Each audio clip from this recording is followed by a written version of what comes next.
Ayan na nga par, tapos din natin. Yan, good morning mga ka-farmers. Ang ginagawa pala natin mga ka-farmers is yung lagayan ng ating rabbit mga ka-farmers. Ayan, ginagawa ko dyan.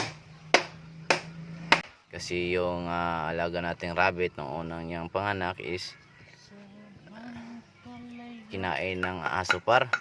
Kaya sayang yung mga bibi niya par, malalaki na sana, mga 15 days na malaki na, kinain par. Kaya ginawan ko na ng kulungan par para din sa kanilang mga safety. Kasi ngayong rabbit na naman par ay nag-aanda na siya na mga anak na naman siya par.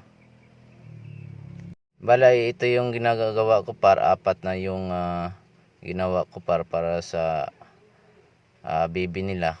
Dito par, dito yung maluwag par, kaya dito natin nilagay yung mga rabbit.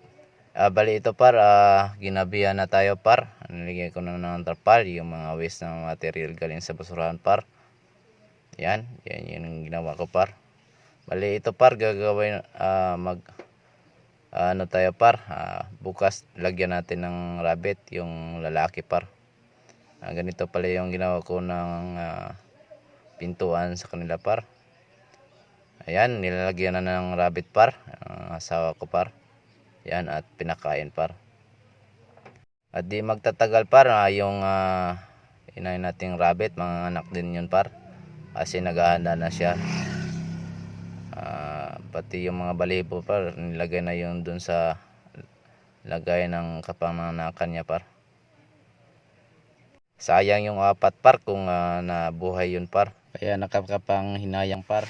At ito yung sinasabi ko par, na naghahanda na siya ng kaniyang panganakan par.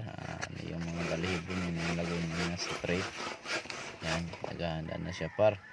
Malakot na siya par. At pinakain pala namin ito ng kamuti.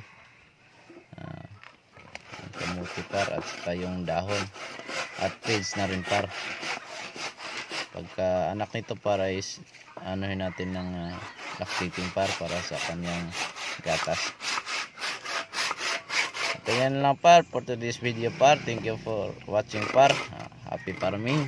Yan, God bless sa ating lahat, and don't forget to subscribe my channel in my YouTube mga par, Burns TV.